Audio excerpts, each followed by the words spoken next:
disallowed expenses. Before we are going to discuss this topic, actually we are going to calculate the income from business.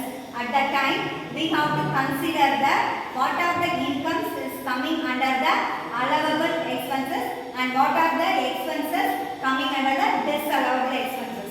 Suppose if you are going to calculate the business income, at that time based on the person they have to do their business, they have to calculate their profit. Based on the profit only we are going to calculate the taxes. So at that time we have to take the disallowed expenses and allowed expenses.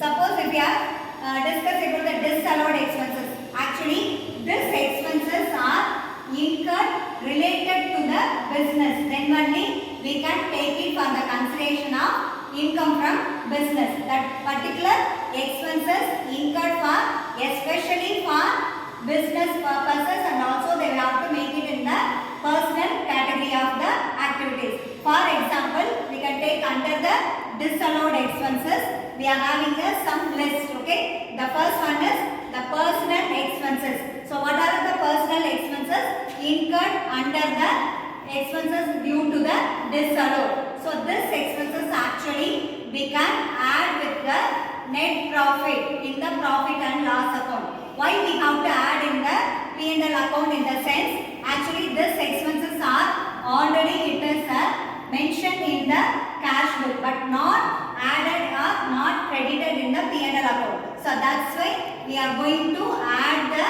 disallowed expenses with P&L account. Okay, so the list is first personal expenses, then second one is in case suppose if we are going to provide the gift to the particular person, that also is coming under the disallowed expenses. Okay, the next one is donation. In case any business people they are supposed to pay their donation to the charities or any trust, so that income also will be coming under the disallowed. Okay, then fourth one is excess salary, might be they are provided to their relatives or their friends. Okay, so that income or the expenses incurred under the disallowed. Okay, the next one is in case we are paying the income tax or wealth tax paid to the government. Okay, that amount we can consider under the disallowed expenses. We can add with the P&L account as a net profit. The last one is employer PF or ESI.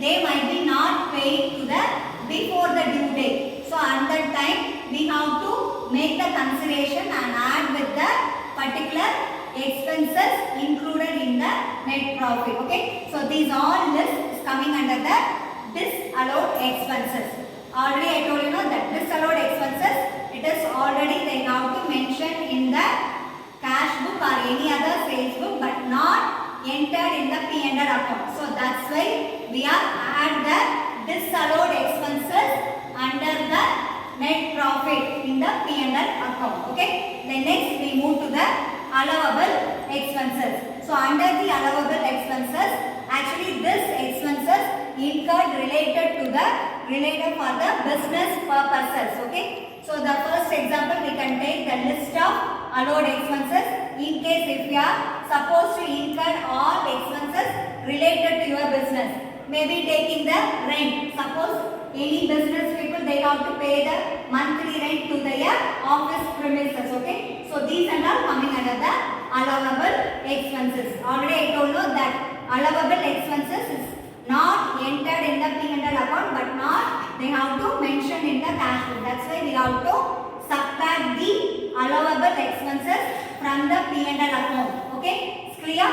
The second one is in case suppose if your any machinery or any equipment might be getting the repair, or you have to incur the some maintenance expenses related to particular equipment or the machinery in your business premises. Okay, so that expenses also is coming under the allowable expenses. Okay, then third one is depreciation. So the depreciation we have to calculate based on the either the equipment or any furniture, that is a fixed asset. So we are going to calculate the depreciation is based on the business activities will be fixed asset. Okay, so that fixed asset calculation either we have to take it for the 10% or 14% they might be mentioned as per the IT Act. Okay. The next one is we can incur the expenses. Suppose so we have to make it in our product whether